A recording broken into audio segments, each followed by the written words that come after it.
New TV news కి స్వాగతం. ముందుగా హెడ్లైన్. నేను ఒంటరివాడిని అన్న జగన్ మాటలకి చంద్రబాబు కౌంటర్. నేటి నుంచి జనసేనాని పవన్ కళ్యాణ్ ఎన్నికల ప్రచారం. మళ్లీ మోసం చేసేందుకు బాబు రంగురంగుల మేనిఫెస్టోతో వస్తున్నారు సీఎం జగన్. ఈ డీటెయిల్స్ చూస్తే తనకు ఎవరూ లేరని ఒంటరి వాడనని పదే పదే అబద్ధాలు చెప్పడం పైన కౌంటర్ ఇచ్చారు చంద్రబాబు. పేపర్ టీవీ అసలేమీ లేవని, ఆయనపై అందరూ దాడి చేస్తున్నామని చెప్పడం వెనుక ఏంటని మండిపడ్డారు. సునీత అడిగిన ఓ ప్రశ్న సీఎం జగన్ సమాధానం ఇవ్వాలని డిమాండ్ చేశారు. తాను వేటిని మేనేజ్ చేయలేదని, రాబోయే రోజుల్లో నీ బతుకు భయంకరంగా తయారవుతుందన్నారు. ఈ రోజు జగన్మోహన్ రెడ్డి ఒక మాట అన్నాడు, అది చూస్తే ఆయనకి ఎవ్వరూ లేరంట, పేపరు లేదంట, టీవీ లేదంట, ఒంటరి వాడంట, అందరూ ఆయన పైన దాడి చేస్తున్నామంట. కాదు, నువ్వు చేసిన తప్పులకి ఈ రాష్ట్రాన్ని కాపాడుకోవడానికి అందరూ ఓటయ్యే పరిస్థితికి వచ్చారు. నేను ఒకటి అడుగుతున్నా మిమ్మల్ని అందరినీ, మీ ఊర్లో ఒక ఇంట్లో ఎవరో ఒక దొంగ పడతాడు, దొంగ వచ్చాడని తెలుస్తుంది, అప్పుడు మీరందరూ ఏం చేస్తారు తమ్ముళ్ళు అని అడుగుతున్నా మిమ్మల్ని అందరినీ. ఏం చేస్తారు మీరు? వింజమూరులో రేపు ఎల్లుండో ఒక దొంగ వస్తాడు, దొంగ వస్తే ఏం చేస్తారు? ఇంటింటికి మనిషికి ఒక కర్ర తీసుకొని రోడ్డు మీదకి వస్తారా లేదా? దొంగను తరమతారా లేదా? ఇక్కడ కులం చూసుకుంటారా మీరు? మతం చూసుకుంటారా మీరు? అదే ఈరోజు రాష్ట్రంలో పరిస్థితి. ఒక దోపిడీదారుడు, ఒక విధ్వంసకరుడు, ఒక అహంభావి రాష్ట్రాన్ని నాశనం చేస్తా ఉంటే భావితరాల భవిష్యత్తుని ప్రశ్నార్థకంగా చేసినప్పుడు అందరూ ఒకటి కావాలన్నా లేదా అని మిమ్మల్ని అడుగుతున్నా. ఆ పనే చేయమని మిమ్మల్ని కోరుతున్నా. నేను అందుకనే ఇంకొక విషయం కూడా మీ అందరికీ చెప్తున్నాను. నేనేదో విమర్శించడానికే రాలేదు. సంపద సృష్టించడం తెలిసిన పార్టీ తెలుగుదేశం పార్టీ, ఉద్యోగాలు ఇవ్వడం తెలిసిన పార్టీ తెలుగుదేశం పార్టీ, మీ భవిష్యత్తు బంగారు భవిష్యత్తు చేయడం తెలిసిన పార్టీ తెలుగుదేశం పార్టీ. ఈరోజు మేమే కాదు, ఈ రాష్ట్రం కోసం పవన్ కళ్యాణ్ గారు కూడా ఎప్పటి నుంచో ముందుకొచ్చారు. ఆయన కూడా వచ్చి వైఎస్ఆర్ విముక్త రాష్ట్రం కావాలి, రాష్ట్రాన్ని కాపాడుకోవాలి, వ్యతిరేక ఓటు డివైడ్ కావడానికి వీలు లేదని చెప్పిన వ్యక్తి పవన్ కళ్యాణ్ గారు అని చెప్పి నేను మీకు తెలియజేస్తున్నా. కాంగ్రెస్ ప్రభుత్వం 6 గ్యారంటీలు పోయి 6 గారడీలు మిగిలాయని కేటీఆర్ ఎద్దేవా చేశారు. సీఎం రేవంత్ రెడ్డి లీకులు వీరుడుగా మారని, ఎన్నికల హామీలపై ప్రజలు ప్రశ్నించకుండా ఉండేందుకే ఈ డ్రామాలు అంటూ ఆగ్రహం వ్యక్తం చేశారు. రైతులకు రుణమాఫీ, 4000 రూపాయల పింఛన్, మహిళలకు 2500 రూపాయలు, అందరికీ ఉచిత కరెంటు వంటి హామీలు తుంగలో తొక్కారు అన్నారు కేటీఆర్. ప్రజలు రైతు బంధు అడగొద్దు, కరెంట్ ఏమైందని అడగొద్దు, క్వింటాల్కు 500 బోనస్ అన్నావు అదేమైందని అడగొద్దు, 2 లక్షల రుణమాఫీ ఏమైందని అడగొద్దు, ఆడపిల్లలు 2500 రూపాయలు ఏమైందని అడగొద్దు, ముసలోళ్ళు 4000 రూపాయలు ఏమైందని అడగొద్దు. మళ్ళీ అడగద్దంటే ఏం చేయాలి? రోజొక్క స్కామ్ బయటికి తేవాలి, రోజొక్క ఫోన్ ట్యాపింగ్ అయిందని బిల్డప్ ఇవ్వాలి, యూట్యూబ్ ఓనికి పైసలు ఇవ్వాలి. వాడు తెల్లారు లేస్తే కేసీఆర్ దిగిపోయినాక 4 నెలలకు కూడా వాడు తిడుతూనే ఉండాలి, మనం వింటూనే ఉండాలి. వాడు తిట్టడానికి తిట్టిన ఆనందం, వినడానికి ఇన్న ఆనందం. ఇది జరుగుతున్నది. ఏంటంటే తిట్టిపిచ్చే కార్యక్రమం, గోల్మాల్ చేసే కార్యక్రమం. 6 గ్యారంటీలు పోయినాయి, 6 గారడీలు మొదలైనవి. 6 గారడీలు ఏంటి? కాళేశ్వరం స్కామ్ అంటాడు ఒకరోజు, ఇంకో రోజు ఫోన్ ట్యాపింగ్ అంటాడు, ఇంకో రోజు గొర్రెల స్కామ్ అంటాడు, ఇంకో రోజు బర్రెల స్కామ్ అంటాడు. ఇవన్నీ చెప్తాడు కానీ 2500 రూపాయలు ఇస్తాను, 1,67,00,000 మంది ఆడబిడ్డలకు, 18 ఏళ్ళు నిండిన ఆడబిడ్డలకు ఇస్తాను కదా, ఎక్కడ పోయింది ఆ స్కీము అంటే మేమే బెబ్బెబ్బే డైలాగులు పెడుతుంది కదా. డిసెంబర్ 9 నాడు వస్తున్నా, తెచ్చుకోని వాళ్ళు అర్జెంట్ గా ఉరుకుండ్రి, 2 లక్షలు తెచ్చుకోండి, బ్యాంకు కొన్రి, నేను సంతకం పెడతా అంటివి. డిసెంబర్ 9 వాయ్, జనవరి 9 వాయ్, ఫిబ్రవరి 9 వాయ్, మార్చి 9 వాయ్, ఏప్రిల్ 9 రానే పట్టే. ఏమైందా రేవంత్ రెడ్డి అంటే, అగో మేము ఇప్పుడే కూర్చున్నాం, సీట్లు అప్పుడే అడుగుతారా? మళ్ళీ ఉదికు బెదిరింపులు. మేము చెప్పినామా డేటు మనం చెప్పినామా? డిసెంబర్ 9 రుణమాఫీ చేస్తా అన్నాడు ఎవడు? రేవంత్ రెడ్డి. మరి ఆ మాట అడిగితే కూడా మళ్ళీ ఉలికిపాటు ఎక్కువ. ఆయననే కదా అన్నాడు ఆడబిడ్డలను. ఇంట్లో కోడళ్ళుంటే 2500, అత్తలుంటే 4000. కేసీఆర్ ఒక ముసలోనికే ఇస్తుండు. నేను ముసలోనికి ముసలవ్వకి ఇద్దరికి ఇస్తా, ఇద్దరికి 4000 ఇస్తా అన్నది ఎవడు? రేవంత్ రెడ్డి కాదా? సోనియమ్మ కడుతుంది బిల్లు, సోనియమ్మ కడుతుంది కరెంటు బిల్లు అన్నాడు. మీరు గటనే కట్టకుండా అన్నాడు. ఇవాళ ఏంది పరిస్థితి? ఇవాళ వాస్తవాలు ఏంటి?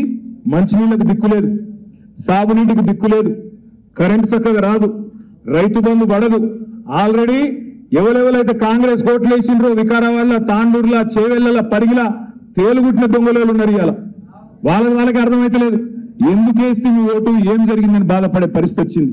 రాష్ట్రంలో ఏ ఒక్క వర్గమైన సంతోషంగా ఉందా? రైతులు సంతోషంగా ఉన్నారా? ఆటో డ్రైవర్లు సంతోషంగా ఉన్నారా? తులం బంగారము 2500 అని చెప్పి మోసపోయిన ఆడపిల్లలు సంతోషంగా ఉన్నారా? తాగునీరు లేక ఇబ్బంది పడుతున్న పిల్లలు సంతోషంగా ఉన్నారా? ఎవరు సంతోషంగా ఉన్నారు? ఇంగ్లీష్ మీడియం వద్దని అడ్డుకున్న వారికి బుద్ధి చెప్పండి. పేదలకు ఇళ్ల స్థలాలు ఇస్తుంటే అడ్డుకున్న వారికి బుద్ధి చెప్పండి. ఎస్సీలను అవమానించిన వారికి రాజకీయ భవిష్యత్తు లేకుండా చేయండి. బీసీల తోకలు కత్తిరిస్తామన్న వారికి తోకలు కత్తిరించండి. మైనారిటీల మనోభావాలను దెబ్బతీస్తున్న వారికి బుద్ధి చెప్పండి. ఇప్పుడు కూడా దత్తపుత్రుడిని ఢిల్లీ నుంచి మోదీని తెచ్చుకున్నాడు. చంద్రబాబు పేరు చెప్తే వెన్నుపోట్లు మోసాలే గుర్తొస్తాయి. మళ్లీ మోసం చేసేందుకు బాబు రంగురంగుల మేనిఫెస్టోతో వస్తున్నారు అంటూ సీఎం దుయ్యబట్టారు. గవర్నమెంట్ బడిలో ఇంగ్లీష్ మీడియం వద్దని అడ్డుకున్న వారికి బుద్ధి చెప్పండి అని అడుగుతా ఉన్నా.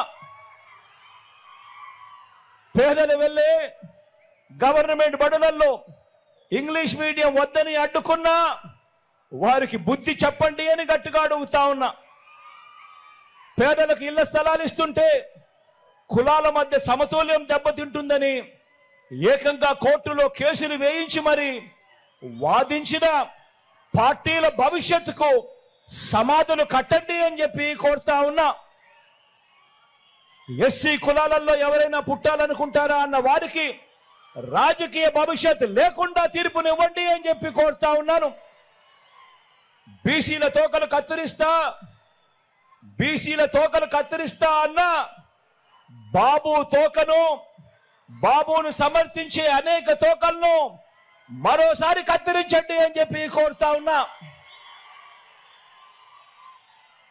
మైనారిటీలకు నాన్నగారిచ్చిన 4% రిజర్వేషన్లను పనంగా పెట్టడమే కాకుండా మైనారిటీల మనోభావాలతో గత 30 ఏళ్లుగా చెలగాటమాడుతా ఉన్న బాబును ఏ ఒక్క మైనారిటీ సోదరుడైనా ఏ ఒక్క చెల్లెమ్మైనా సమర్థించవచ్చా అన్నది ప్రతి ఒక్కరూ కూడా ఆలోచన చేయమని కోరుతా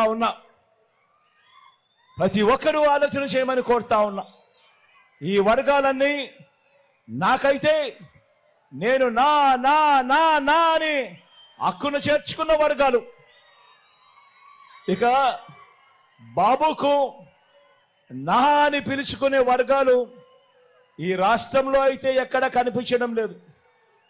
చంద్రబాబు నాయుడు గారికి నా అని పిలుచుకునే వర్గాలు ఎక్కడున్నాయో తెలుసా? మన రాష్ట్రంలో అయితే లేవు, పక్క రాష్ట్రంలో ఉన్నాయి. పక్క రాష్ట్రంలో ఎక్కడున్నాయో తెలుసా? హైదరాబాద్లో మెట్రోలో, హైదరాబాద్ హైటెక్ సిటీ దగ్గర ఓ ఈనాడు, ఓ ఆంధ్రజ్యోతి, ఓ TV5 వీరందరికీ తోడు ఒక దత్తపుత్రుడు.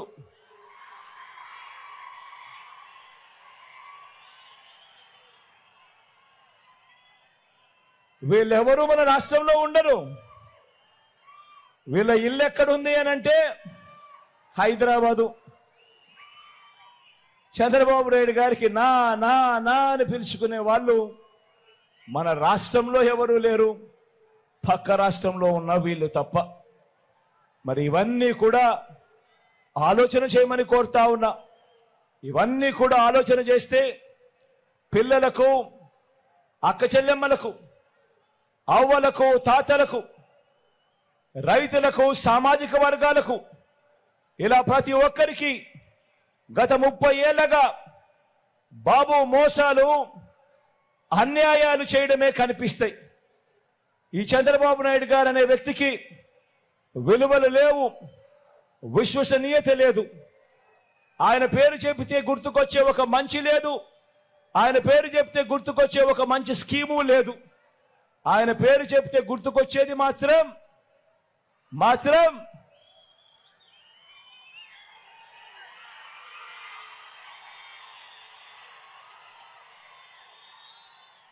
చంద్రబాబు నాయుడు గారి పేరు చెప్తే గుర్తుకొచ్చేది మాత్రం వెన్నుపోట్లు, మోసాలు తప్ప ఏమీ గుర్తుకురావు.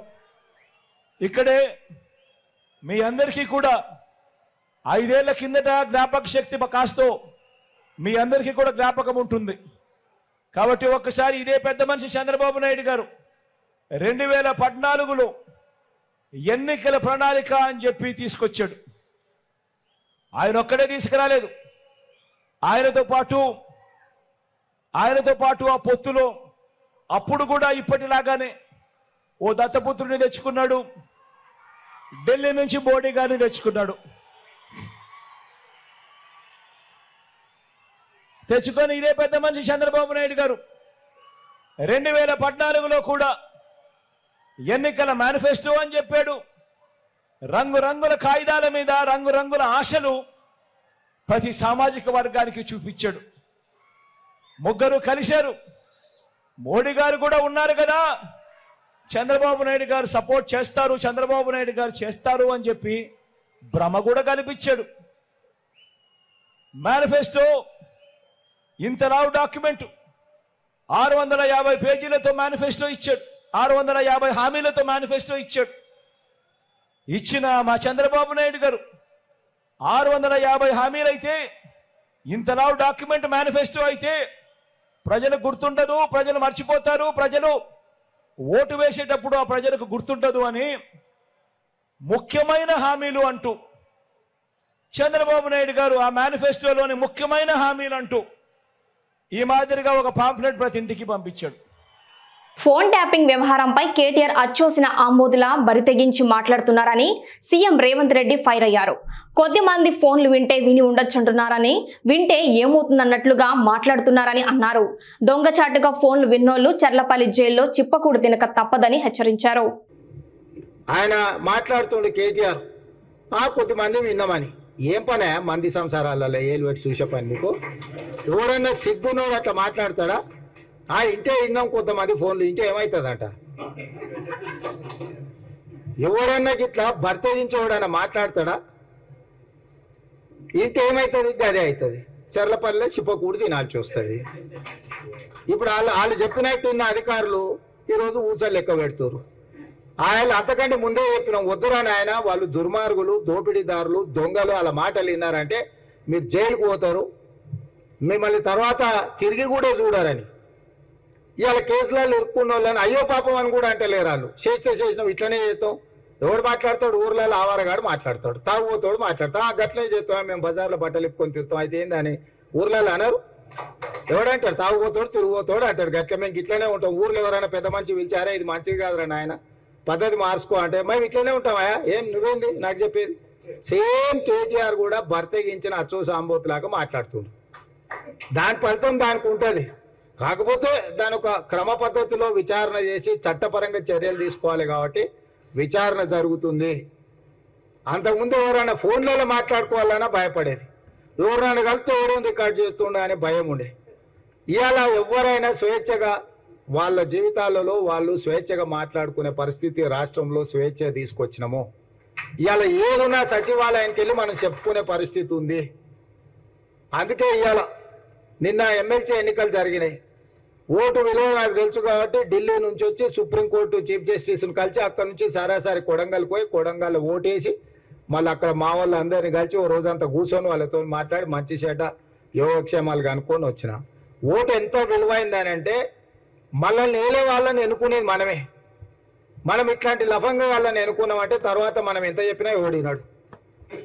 అందుకే ఎమ్మెల్సీ ఎన్నికలలో కూడా మంచి మెజార్టీతో మనము మహబూబ్నగర్లో ఎమ్మెల్సీ మీరు అందరూ మన మీద ఉన్న నమ్మకంతో మన ఎంపీటీసీలు, కౌన్సిలర్లు, కార్పొరేటర్లు మన ప్రభుత్వం వచ్చింది.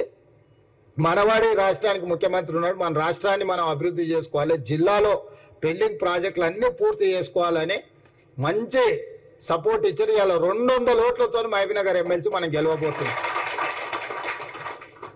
అదేవిధంగా పార్లమెంట్లో కూడా ఇవాళ ఏంది లేక మన జిల్లాకు అవకాశం వచ్చింది. ఇప్పుడు దాన్ని ఎట్లనన్నా దొంగ దెబ్బ తీయాలని దొంగలంతా ఒకటేరు గూడుపుటాన్ని చేస్తారు. ఎందుకంటే మనల్ని సొంత జిల్లాల రాజకీయంగా బలహీనం చేస్తే దీన్ని చూపించి రాష్ట్రమంతా మనల్ని తిట్టుకుంటే తిరగొచ్చు అని ఇద్దరు కలిసి కుమ్ముక్కై గద్వాల్లో కూడా మనం గెలిచేటోళ్ళం. దొరసాని వచ్చి మొత్తం తీసి అవతల అల్లుకి వేయించింది. అప్పటి వరకు కొట్లాడి అవునా? ఓట్ల కంటే ముందు రోజు వరకు మామ అల్లుడు ఫుల్ పంచాయతీ అన్నారు. కానీ ఓట్ల కాడికి రాగానే దొరసాని వచ్చి మొత్తం తీసుకుపోయి అల్లుకి వేయించింది. లేకపోతే కాంగ్రెస్ కండు మూసుకొని గెలిచే సీటు గద్వాల సీటు. ఇప్పుడు కూడా వీళ్ళంతా గూడుపుటాన్ని చేస్తున్నారు. నేను అడిగిన ఎందుకే అట్లా గూడుపుటాన్ని చేస్తున్నారు అంటే, సార్ నిన్ను మహబూబ్నగర్లో దెబ్బతీస్తే మొత్తం రాష్ట్రం అంతా ఈ ప్రభుత్వాన్ని బలహీనం చేసినట్టు అవుతుంది, నీ మీద కుట్ర జరుగుతున్నది సార్ అని కొంతమంది అందులో కూడా మన అభిమానులు ఉంటారు కదా, వెనకంగా అంత కుట్ర జరుగుతున్నది సార్, ఇక మేము బయట వాడలేము షానేళ్ళ నుంచి కలిసి ఉన్నామని వచ్చి చెప్పిపోతున్నారు. అందుకే మహబూబ్నగర్ జిల్లా ప్రజలకు నా విజ్ఞప్తి ఒకటే, ఇవాళ మనల్ని కాదని ఎవరికైనా వేస్తే ఏమన్నా మన జిల్లాకి ఏమైనా ప్రయోజనం ఉందా? 10 ఏళ్ళ నుంచి నరేంద్ర మోడీ ప్రధానమంత్రి కదా, అర్ణమ్మ 5 ఏళ్ళ నుంచి ఆ పార్టీలోనే ఉంది కదా, పోయినసారి కూడా పోటీ చేసింది కదా. మరి 5 ఏళ్ళ మనకేమైనా ఆర్టీఎస్ మొత్తం ఏమన్నా దీపించి కాలువలు దోపించి కర్ణాటక నుంచి నీళ్ళు తెచ్చిందా? అంతకంటే ముందు వాళ్ళ ప్రభుత్వమే ఉండే కదా. నేటి నుంచి జనసేనాని పవన్ కళ్యాణ్ ఎన్నికల ప్రచారం ప్రారంభించనున్నారు. తొలి విడతలో భాగంగా ఏప్రిల్ 2 వరకు తాను పోటీ చేస్తున్న పిఠాపురంలో పర్యటించనున్నారు. దీనిలో భాగంగా పిఠాపురం చేరుకున్నారు జనసేన అధినేత పవన్ కళ్యాణ్.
ఆరు గ్యారంటీలను అమలు చేయలేని కాంగ్రెస్ ప్రభుత్వం బీఆర్ఎస్ హయాంలో ఏదో జరిగిందని అబద్ధాలు ప్రచారం చేస్తుందన్నారు.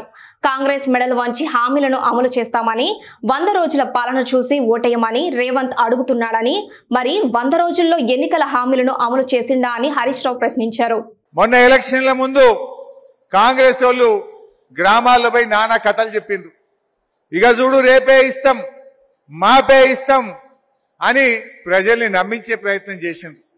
ప్రజలు నమ్మకపోతే బాండ్ పేపర్ల మీద రాసి పంచారు కొడుకులు కాంగ్రెస్ వాళ్ళు. పంచలే, నోటరీ డాక్యుమెంట్లు పంచిండ్రు కాంగ్రెస్ వాళ్ళు. మరి నిజంగా చేసిండ్రా? ప్రజలు నమ్ముతలేరని సోనియా గాంధీది జిమ్మేదార్, రాహుల్ గాంధీ నా బాధ్యత అని మాట్లాడిండు. మొదటి అసెంబ్లీలోనే 6 గ్యారంటీల మీద చట్టం చేస్తాము అని చెప్పి మాట ఇచ్చిండ్రు. ఏమయ్యా, 1 అసెంబ్లీ పోయి 2 అసెంబ్లీలు పోయి 3 అసెంబ్లీలు అయినాయి. ఇది వరకు 6 గ్యారంటీల మీద చట్టం కాలే. 100 రోజుల్లో అమలు చేస్తామన్న హామీలు అంతకంటే అమలు కాలే.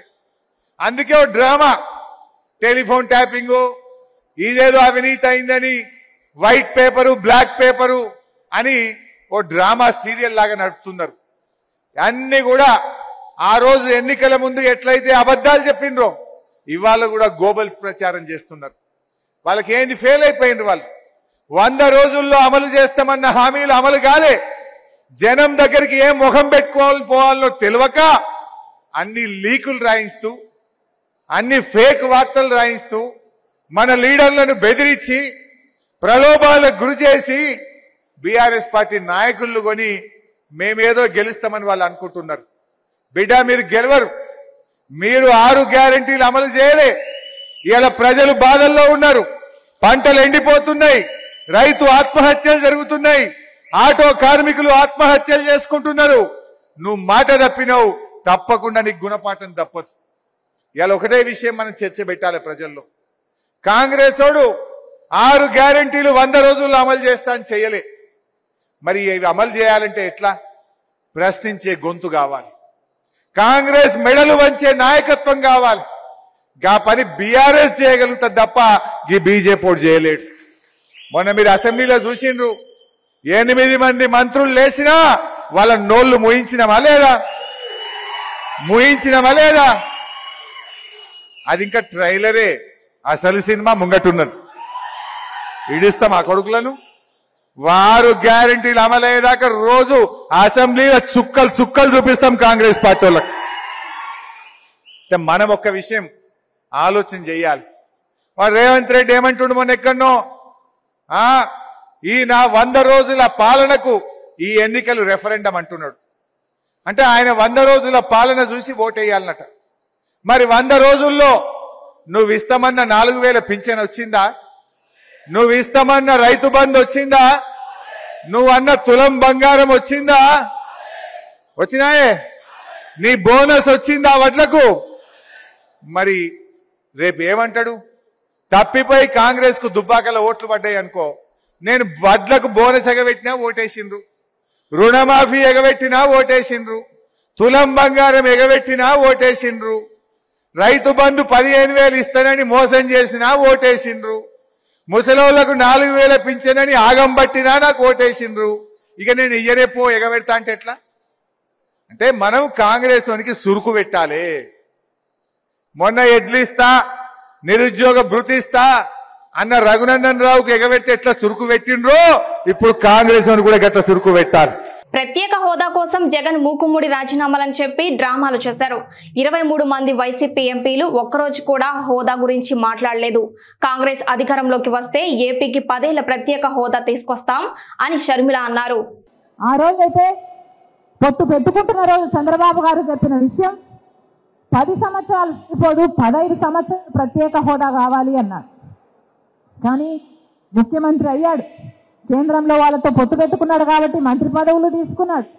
ముఖ్యమంత్రి అయిన తర్వాత ప్రత్యేక హోదాను పూర్తిగా మర్చిపోయాడు. ఊసరవాళ్ళలో మారాడు. అసలు ప్రత్యేక హోదా అవసరమే లేదు అని మంత్రులు చెప్పారు. రండి మూకుమ్మడిగా రాజీనామాలు చేద్దామన్నాడు. మూకుమ్మడిగా రాజీనామాలు చేస్తే ప్రత్యేక హోదా ఎందుకు రాదో చూద్దామన్నాడు జగనన్న గారు. ఆ తర్వాత జగనన్న గారిని నమ్మి ఓట్లేస్తే ఒక్కటంటే ఒక్క నిజమైన ఉద్యమమైనా చేశాడు ఆ ప్రత్యేక హోదా కోసం జగనన్న గారు? చేయలేదు.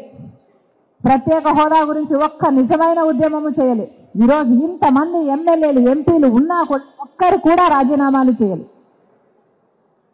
23 మంది ఎంపీలను గెలిపిస్తే ఒక్కరంటే ఒక్కరు కూడా రాజీనామాలు చేయలేదు. వాళ్ళ పదవులు వాళ్ళకు ముఖ్యమైపోయాయి. స్వలాభం కోసం రాష్ట్రాన్ని తాకట్టు పెట్టేశాడు జగనన్న గారు. ఈరోజు ఒక్క కాంగ్రెస్ పార్టీ మాత్రమే ప్రత్యేక హోదాకి కట్టుబడి ఉంది. ఆంధ్ర రాష్ట్రానికి ప్రత్యేక హోదా రావాలి అని కాంగ్రెస్ పార్టీకి బలంగా ఉంది కాబట్టే, రాహుల్ గాంధీ గారికి మరి ముఖ్యంగా ఉంది కాబట్టే, ప్రత్యేక హోదా గురించి ఇంతగా ఆలోచన ఉంది కాబట్టే అధికారంలోకి వచ్చిన వెంటనే ప్రత్యేక హోదా మీద మొట్టమొదటి సంతకం చేస్తానని చెప్పాడు రాహుల్ గాంధీ గారు. కాబట్టి మనం ప్రజల్లోకి తీసుకెళ్ళాలి. ప్రత్యేక హోదా చాలా ముఖ్యమైన అంశం. పక్క రాష్ట్రాలలో ప్రత్యేక హోదా వస్తే ఒక రాష్ట్రంలో, చిన్న రాష్ట్రంలో 2,000 కొత్త పరిశ్రమలు వచ్చాయి. ఇంకొక రాష్ట్రంలో 10,000 పరిశ్రమలు వచ్చాయి. మనకు 10 ఏళ్ళు అయింది. రాష్ట్రం ఏర్పడి కనీసం పట్టుమని 10 అయినా వచ్చాయా? ఎన్ని వేలు వచ్చింది? ప్రతి నియోజకవర్గంలో కనీసం ఒక 100 కొత్త పరిశ్రమలు వచ్చేది మనకు ప్రత్యేక హోదా వచ్చుంటే, ఎందుకంటే ట్యాక్స్ బెనిఫిట్స్ అంత గొప్పగా ఉంటాయి కాబట్టి. కానీ అవేవీ జరగలేదు. ఒక్క పరిశ్రమ రాకపోగా ఉన్నవి కూడా మూతబడి బిడ్డలకు ఉద్యోగాలు లేకుండా బిడ్డలంతా ఉద్యోగాల కోసం వలసలు వెళ్లే పరిస్థితి, లేకపోతే 10,000 12,000 రూపాయలకు ఉద్యోగాలు చేసుకునే పరిస్థితికి వచ్చింది. అంటే కేవలం మనకు ప్రత్యేక హోదా లేదు కాబట్టి మీరందరూ తీసుకెళ్లాల్సిన విషయం ప్రజల్లోకి గడప గడపకి 10 సంవత్సరాలు 5 కాదు ముందు చెప్పినట్టు 10 సంవత్సరాల ప్రత్యేక హోదా కాంగ్రెస్ పార్టీ ఇస్తుంది. ఇది మన మొట్టమొదటి గ్యారంటీ. రెండో గ్యారంటీ మహిళా మహాలక్ష్మి. ప్రతి పేద ఇంటి మహిళకి ప్రతి నెల దాదాపు 8,500 రూపాయలు, అంటే సంవత్సరానికి 1,00,000 రూపాయలు ఇచ్చే పథకం. ప్రతి మహిళ గర్వంగా తన బిడ్డలకు నేను అన్నం పెట్టుకోగలను, తన ఇంట్లో ఆకలితో ఎవరు మిగిలిపోరు అన్న భరోసా ఇచ్చే పథకం. జగనన్న గారు అమ్మఒడి పథకం కింద ఎలక్షన్లకు వెళ్ళినప్పుడు 5 సంవత్సరాల క్రితం 2 బిడ్డలకు చొప్పున 15,000 ఇస్తానని చెప్పారు. వైసీపీ పాలనలో ఒక్క రూపాయి కూడా అవినీతి జరగలేదన్న సీఎం జగన్ వ్యాఖ్యలను జనసేన నేత నాదెండ్ల మనోహర్ ఖండించారు. వైసీపీ హయాంలో అన్ని పథకాలలో భారీ అవినీతి జరిగిందన్నారు. అవినీతిపై ఫిర్యాదు చేసేందుకు జగన్ ప్రభుత్వం ప్రవేశపెట్టిన టోల్ ఫ్రీ నంబర్కే 8 లక్షలకు పైగా ఫిర్యాదులు వచ్చాయని తెలిపారు. ఈరోజు ముఖ్యమంత్రి గారు చెప్పిన ఈ మాటకి, ఒక రూపాయి కూడా అవినీతి జరగలేదనే మాటకి కొన్ని ఆశ్చర్యకరమైన విషయాలు రాష్ట్ర ప్రజలకి మీ అందరి ద్వారా తెలుపుతున్నాం. అవినీతి నిరోధక శాఖ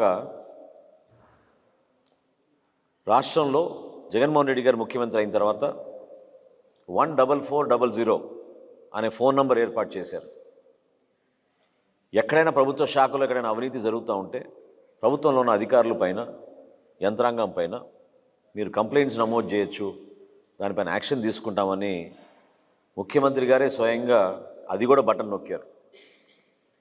14400లో ఈ 4 సంవత్సరాల్లో వచ్చిన కంప్లైంట్లు 8,03,612 8,03,612 కంప్లైంట్ వచ్చినాయి. ఇంకా ఆశ్చర్యకరమైన విషయం ఏంటంటే, నిజంగానే మనం ఎంతో ఆందోళనతో రాష్ట్ర ప్రజలు ఈ వివరాలు తెలుసుకోవాలి. మంత్రులపైన, వారి పేషీలపైన వచ్చిన కంప్లైంట్లు 2,16,803. అంటే రాజ్యాంగానికి కట్టుబడి ప్రజలకి సేవలు అందించిన మంత్రివర్గంలో ఉన్న మంత్రులు, అదేవిధంగా వారి పేషీలు పైన ప్రజలు కంప్లైంట్ చేసింది 2,16,803. ఇంకా వైఎస్ఆర్సీపీ నాయకులు, పార్టీ శాసనసభ్యులు, శాసన మండలి సభ్యులు, అనేక మంది పెద్దలపైన ఇదే నంబర్కి వచ్చిన కంప్లైంట్లు 4,39,679. అంటే ఒకసారి గమనించాలి ప్రజలు కూడా. ఇంత దౌర్జన్యంగా బెదిరించి, మామూలు ఫోన్ చేసి లేకపోతే వాట్సాప్ మెసేజ్లు పెట్టి మాకు రేషన్ కార్డు అందలేదనో లేకపోతే మా పెన్షన్ తీసేసారంటేనే ఈ వాలంటీర్ వ్యవస్థ ద్వారా ఇంటింటికి వెళ్ళి బెదిరిస్తున్నారు. అటువంటి పరిస్థితుల్లో కూడా ప్రజలు ఈ విధంగా స్పందించి ఇన్ని లక్షల్లో కంప్లైంట్లు ఇచ్చారంటే దీనిపైన ఏం చర్యలు తీసుకున్నారు మీరు? సున్నా. ఏ ఒక్క కంప్లైంట్ పైన చర్యలు తీసుకోలేదు. అసలు అవినీతి నిరోధక శాఖ ప్రతి సంవత్సరం ఐపీఎస్ ఆఫీసర్గా దాన్ని హెడ్ చేస్తారు ఆ డివిజన్. ప్రతి సంవత్సరం ఒక ప్రెస్ కాన్ఫరెన్స్ ఏర్పాటు చేసి ఇన్ని కంప్లైంట్లు వచ్చినాయి, దీన్ని ఈ విధంగా మేము రిజాల్వ్ చేసాం, ఇంతమంది సస్పెండ్ చేసాం, ఇంతమంది డ్యూటీని తీసేసాం, వీళ్ళపైన చట్టపరమైన చర్యలు తీసుకున్నాం అనే వివరణ ఇవ్వాలి. కానీ జగన్మోహన్ రెడ్డి గారు ముఖ్యమంత్రి అయిన తర్వాత ఈ రోజు వరకు ఆ వివరణ ఇవ్వలేదు. వార్తలు ముగించే ముందు హెడ్లైన్స్ మరోసారి. నేను ఒంటరివాడిని అన్న జగన్ మాటలకి చంద్రబాబు కౌంటర్. నేటి నుంచి జనసేనాని పవన్ కళ్యాణ్ ఎన్నికల ప్రచారం. మళ్లీ మోసం చేసేందుకు బాబు రంగురంగుల మేనిఫెస్టోతో వస్తున్నారు సీఎం జగన్. యూటీవీ న్యూస్ ఇంతటితో సమాప్తం. తిరిగి రేపటి బులెటిన్లో మళ్ళీ కలుద్దాం. అంతవరకు సెలవు. నమస్కారం.